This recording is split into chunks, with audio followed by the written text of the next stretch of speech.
नमस्कार मेरे प्यारे बच्चों, मैं केजी अग्रवाल हिंदी विषय अध्यापक आप सभी विद्यार्थियों का पुनः एक बार एनबीए परिवार की ओर से हार्दिक अभिनंदन करता हूं। जैसा कि मेरे प्यारे विद्यार्थियों आपको पता है कि हम इन दिनों हमारे हिंदी विषय को जूम ऐप पर लाइव न पढ़ करके और हम ऑफलाइन वीडियोज़ के अंतर्गत पढ़ने की कोशिश कर रहे हैं। आप लोग भी आप लोगों का पूरा 100% देने की यहाँ पर जो कोशिश कर रहे हो, उसके लिए मैं सभी विद्यार्थियों को तहे दिल से धन्यवाद कहना चाहूँगा। यस, अब देखिए मेरे प्यारे विद्यार्थियों, आप लोगों को पता है कि पिछली वीडियो में हमने रस प्रकरण से संबंधित महत्वपूर्ण बातों पर चर्चा की थी। आज मैं आपको रस प्रकरण को लेकर के बहुत ही महत्वपूर्ण बातों को बताने जा रहा हूं, जिनसे संबंधित आपका एक प्रश्न अवश्य रूप से आपके एग्ज़ाम में पूछा जाएगा। तो देखिए वो हमारी महत्वपूर्ण बातें क्या है। तो सबसे पहले आप लोग भी अपनी कॉपी में लिख लीजिए रस। आप लोग भी अपनी कॉपी में लिख लीजिए मेरे प्यारे बच्चों रस। रस लिखने के बाद आप लोगों को याद है कि मैंने आपके सामने रस के 3 तरीके से प्रकार बताए थे, 8, 9 एवं 11।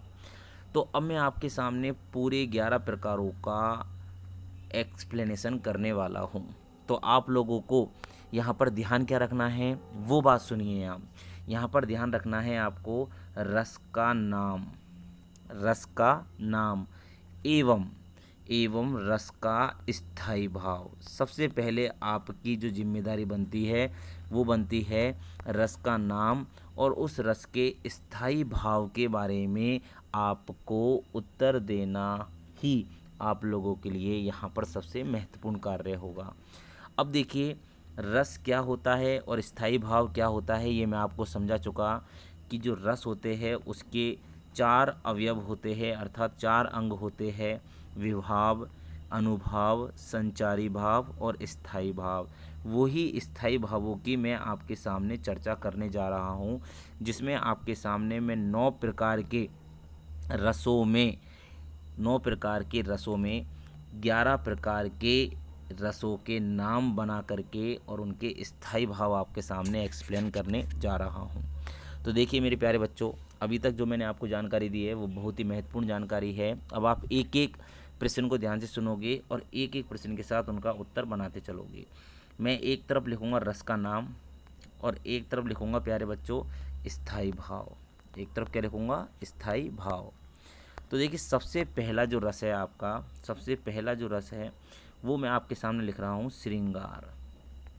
कौन सा रस है मेरे बच्चों? श्रृंगार। देखिए आप लोग सभी जानते हैं कि जो श्रृंगार रस है, श्रृंगार का मतलब क्या होता है? श्रृंगार का मतलब होता है मेरे प्यारे बच्चों कि जब कभी किसी व्यक्ति द्वारा किसी के साज श्रृंगार को देखा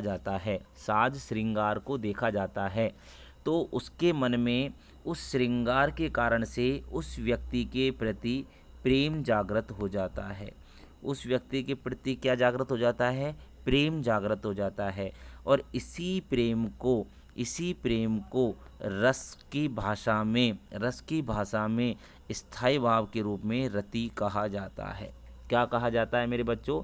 रति कहा जाता है। तो आपके सामने यहाँ पर मैंने एक प्रश्न क्लियर कर दिया है कि श्रृंगार रस का स्थायी भाव क्या होता है मेरे बच्चों?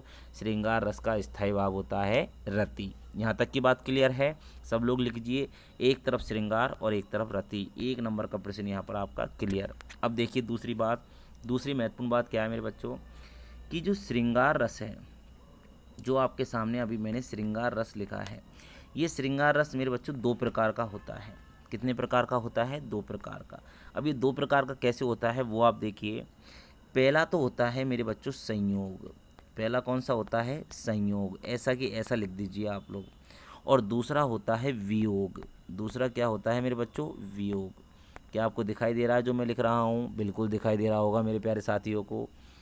तो देखो बेटाओ कि जो संयोग है और वियोग है, ये दोनों ही श्रृंगार के भेद है। तो आपके सामने एक नया प्रश्न बन गया कि श्रृंगार रस के कितने भेद होते हैं या कितने प्रकार होते हैं? तो आपका आंसर होगा 2। कौन कौन से? संयोग श्रृंगार और वियोग श्रृंगार। यहाँ तक की बात क्लियर है मेरे प्यारे बच्चों? अब देखिए आप, अब आपके सामने क्या महत्वपूर्ण बात मैं लिखने जा रहा हूँ कि आखिरकार जो संयोग और वियोग जो श्रृंगार है, इनमें अंतर क्या होता है, इन दोनों रसों में अंतर क्या होता है, what is the different between संयोग एंड वियोग। तो दोनों के बीच में अब मैं आप लोगों को अंतर बता रहा हूँ। देखिए बेटाओ, आपको पता है कि किसी भी व्यक्ति के श्रृंगार को देख करके जो स्थायी भाव जागृत होता है वो तो होता है रति। लेकिन लेकिन अब महत्वपूर्ण बात क्या है मेरे बच्चों, कि जब संयोग रूपी रति, जब संयोग रूपी श्रृंगार को देखता है तो उसमें जो रति का भाव जागृत होता है वो कैसा होता है। अब ध्यान से देखना मेरे प्यारे बच्चों, मैं आपको क्या बताने जा रहा हूँ। यस, एक मिनट, ये थोड़ा वीडियो आपका बड़ा हो गया है। यस,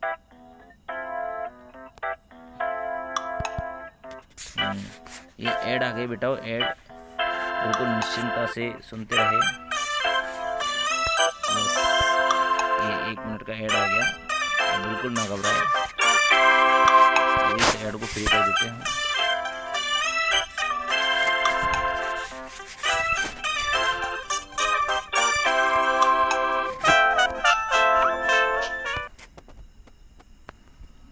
यस, ये ऐड गया आपका, ये ऐड गया आपका। तो देखिए मेरे बच्चों, अभी मैंने आपको क्या बताया था कि जो श्रृंगार है वो संयोग और वियोग दो प्रकार का होता है। श्रृंगार रस से जो स्थायी भाव जागृत होता है वो रति होता है, और रति का अर्थ क्या होता है, प्रेम। अब मैं आपको बताने वाला था कि संयोग और वियोग क्या होता है। तो देखो, सबसे पहले मैं आपको समझा रहा हूँ संयोग को। किसको समझा रहा हूँ मेरे बच्चों, संयोग को। संयोग का अर्थ होता है कि जब किसी व्यक्ति का किसी प्रेमी व्यक्ति से मिलन होता है, क्या होता है, मिलन, तो उस मिलन को ही हम क्या कह सकते हैं मेरे बच्चों, संयोग कह सकते हैं। जैसे श्री कृष्ण की प्राप्ति राधा को हो गई, श्री कृष्ण की प्राप्ति किसको हो गई मेरे बच्चों, राधा को हो गई। तो यहाँ पर जब इन दोनों के बीच में ये जो मिलन हो रहा है, यही मिलन क्या होगा, संयोग। यहाँ तक की बात समझ में आई आपको, कि जब किसी व्यक्ति द्वारा श्रृंगार रस का प्रयोग किसी सुंदर अच्छी स्मृति को लेकर के किया जाए, अर्थात किसी राजा या रानी के मिलन को प्रस्तुत किया जाए, तो वो तो होता है संयोग श्रृंगार। अब देखो बच्चों, वियोग, वियोग श्रृंगार क्या होता है। वियोग में आपको ध्यान में रखना है बेटाओ कि वियोग को विप्रलंब भी बोलते हैं, विप्रलंब। विप्रलंब क्या मतलब क्या होता है, इसका मतलब भी वियोग होता है। तो आप कभी कंफ्यूज मत हो जाना कि वियोग ने आकर के कभी विप्रलंब अगर आपके सामने आ जाए तो। विप्रलंब में और वियोग में बेटाओ क्या हमको ध्यान में रखना होता है कि इसमें जब हमारी बिछड़ने की स्थिति आ जाती है, किसकी स्थिति आ जाती है मेरे बच्चों, बिछड़ने की स्थिति आ जाती है। अर्थात जब राजा रानी से दूर चला जाता है, जब राजा रानी से दूर चला जाता है, अर्थात श्री कृष्ण राधा से दूर चले जाते हैं, तो दूर जाने पर जो स्थिति पैदा होती है उसे हम वियोग की स्थिति कहते हैं मेरे बच्चों। किसकी स्थिति कहते हैं, वियोग की स्थिति कहते हैं। अब आप लोग बहुत अच्छे से समझ गए होंगे कि संयोग में मिलन होता है, संयोग में क्या होता है मेरे बच्चों, मिलन होता है, जबकि वियोग में क्या होता है, बिछड़न होता है। अर्थात एक दूसरे से जो राजा रानी होते हैं वो क्या होते हैं मेरे बच्चों, बिछड़ जाते हैं। यस, अब इन दोनों में आपको क्या चीज़ याद रखनी है कि वियोग का एक नया नाम और हमारे सामने उभर करके आता है, उसका नाम क्या है, विप्रलंब। क्या नाम है मेरे बच्चों, विप्रलंब। विप्रलंब किसको कहते हैं, वियोग को ही कहते हैं। यहाँ तक की बात क्लियर है, वेरी गुड, आपने यहाँ तक की बात को बहुत अच्छे से सुना। अब देखिए आप, अब आपके सामने मैं एक उदाहरण प्रस्तुत करता हूँ। कौन सा उदाहरण, आप लोग अपने उस सारणी में मिला सकते हो जिस सारणी में मैंने आपको एक PDF भेजी है, आप लोगों को उदाहरणों की, और उदाहरण के साथ कवियों के नाम भी लिखे हैं। तो देखिए बच्चों, पहला उदाहरण था आपका, बतरस लालच लाल की मुरली धरी लुकाए दे, बतरस लालच लाल की मुरली धरी लुकाए, भों हंसे सौगंध खाए, देन कहे नट जाए, तो देखिए बच्चों, यहाँ पर आप देखते हो कि जो आपके सामने मैंने अभी लाइन बोली है उसमें मैंने बोला है बतरस लालच लाल की। बतरस कि गोपियाँ जो होती है वो श्री कृष्ण से बातें करना चाहती है। क्यों? क्योंकि जानती है कि उनकी बातों में भी क्या है, रस है, अर्थात आनंद आता है। तो बतरस लालच लाल की, तो अब बातों के रस के लालच में गोपियों ने श्री कृष्ण की मुरली धरी लुकाए। उनकी मुरली को, लुकाए का मतलब होता है छिपा दिया, उनकी मुरली को क्या कर दिया, छिपा दिया। भौं हंसे, अर्थात अपने इशारों में गोपियाँ एक दूसरे को देख करके क्या करती है, हंसती है। भौं हंसे सौं खाए, और बार बार में सौगंध खाती है कि हमने तुम्हारी मुरली को नहीं चुराया है। भौं हंसे सौं खाए, अर्थात सौगंध खाती है। देन कहे नट जाए, और जब श्री कृष्ण बार बार उन्हें उस मुरली को लौटाने के लिए कहते हैं तो वो देने से नट जाती है। अब आप एक बात बताओ, यहाँ पर आपके सामने श्रृंगार रस आपको दिखाई दे रहा है, श्रृंगार रस आपको दिखाई दे रहा है, तो आपके अंदर कौन सा स्थायी भाव जागृत होगा, रति। यहाँ तक की तो बात आप लोगों की क्लियर है। लेकिन मुझे ये बताओ मेरे बच्चों कि ये जो श्रृंगार है ये संयोग है या वियोग है, ये बताओ आप, ये संयोग श्रृंगार है या वियोग श्रृंगार है। आपको पता है कि यहाँ पर जो बातें हो रही है, यहाँ पर जो बातें हो रही है वह संयोग रूपी बातें है। किसी भी प्रकार से यहाँ पर वियोग रूपी छवि का वर्णन नहीं किया गया है। तो मेरे प्यारे बच्चों, हम कह सकते हैं कि श्रृंगार में यह संयोग श्रृंगार का उदाहरण है। अब ऐसे ही क्या है, आप लोग सभी उदाहरणों को एक एक करके याद करोगे, और मेरे काफ़ी सारे प्रतिभाशाली बच्चों ने तो वो उदाहरण याद भी कर लिए हैं। अब महत्वपूर्ण बात सुनिए, इसके बाद मैं आपके सामने दूसरे रस का नाम लिखने जा रहा हूँ। उसका नाम है बच्चों रौद्र। क्या नाम है, रौद्र। देखो नाम से ही स्पष्ट हो रहा है रौद्र। तो देखो बच्चों कि रौद्र रस का स्थायी भाव क्या होता है, देखिए आप। तो रौद्र में क्या होता है कि जब हमारे सामने कभी रौद्र रस हमारे हृदय में जन्म लेता है, अर्थात हमारे सामने प्रकट होता है, तो हमारे अंदर जो स्थायी भाव जागृत होता है वो होता है मेरे बच्चों क्रोध का। किसका होता है, क्रोध का। क्यों होता है? क्योंकि रौद्र में हमेशा ऐसी बातें आपके सामने, ऐसे कार्य आपके सामने प्रस्तुत किए जाते हैं कि आप न चाहते हुए भी आपको क्या आ जाता है, क्रोध आ जाता है। जैसे आपने देखा हमारा दूसरा चैप्टर था तुलसीदास जी का, राम लक्ष्मण परशुराम संवाद, कि परशुराम की बातों से लक्ष्मण को और लक्ष्मण की बातों से परशुराम जी को जब बार बार में सामना कराया जाता है, तो उसमें परशुराम जी के मन में रौद्र रस प्रकट होता है, और उसका स्थायी भाव क्या जागृत होता है मेरे बच्चों, क्रोध जागृत होता है। यहाँ तक की बात क्लियर है। तो आपको ध्यान में रखना है कि रौद्र का क्या होगा, क्रोध होगा। ये आपसे मैं पूछूंगा, आपको याद रखना है। मैं दो रसों की चर्चा कर चुका हूँ, श्रृंगार की और रौद्र की। तीसरे नंबर पर आ जाइए मेरे बच्चों। तीसरा बहुत ही सुंदर रस है जिसका नाम है, आप देखोगे, शांत रस। क्या नाम है मेरे बच्चों, शांत रस। यस, शांत रस में क्या होता है कि जब कभी शांति की बात की जाती है, जब कभी किसकी बात की जाती है, शांति की, तो शांति की बात करने पर हमारे अंदर निर्वेद रूपी स्थायी भाव जन्म लेता है। किस नाम का स्थायी भाव जन्म लेता है, निर्वेद। तो आप देख सकते हो कि निर्वेद में शांति छिपी होती है, अर्थात शांत रस में निर्वेद रूपी स्थायी भाव जागृत होता है, जिसका अर्थ होता है मन के अंदर शांति को प्रकट कराना। अर्थात हम कह सकते हैं कि जब हमारे सामने कुछ ऐसी बात की जाए जिससे हमें संसार के मोह माया के चक्कर से दूर कराया जाए, और संसार की धन दौलत से दूर होकर के हमें ईश्वर के प्रति आसक्त कराया जाए और ईश्वर के निकट का मार्ग दिखाया जाए, तो वही हमारे शांत रस से संबंधित उदाहरण होंगे। तो आप लोगों के सामने तीन रसों के नाम मैं ले चुका हूँ, श्रृंगार और क्रोध और शांत। श्रृंगार का स्थायी भाव क्या होता है, रति। रौद्र का स्थायी भाव होता है क्रोध, और शांत का होता है निर्वेद। अब नंबर 4, अब कौन सा है मेरे बच्चों, नंबर 4। नंबर 4 पर है आपका करुणा रस। कौन सा रस है, करुण। देखो करुण का अर्थ क्या होता है मेरे बच्चों, दया। करुण का अर्थ क्या होता है, दया। कि जैसे आपके सामने आपके सामने कोई व्यक्ति तड़प रहा है, कोई व्यक्ति तड़प रहा है, तो आपको उसके प्रति क्या आएगी? दया आएगी। क्या आएगी मेरे बच्चों? दया आएगी। तो उस दया के समय आपके अंदर एक करुण रस को जन्म मिलता है, और उस करुण रस से आपके अंदर कौन सा स्थायी भाव जन्म लेता है पता है आपको? आपके अंदर जन्म लेता है मेरे बच्चों शोक। कौन सा जन्म लेता है? शोक स्थायी भाव जन्म लेता है। यहाँ तक की बात समझ में आई आपको? जब करुण रस आपके हृदय में अपना स्थान बनाता है तो स्थायी भाव कौन सा जागृत होता है? शोक रूपी स्थायी भाव आपके हृदय में जागृत होता है। यहाँ तक की बात क्लियर है मेरे बच्चों?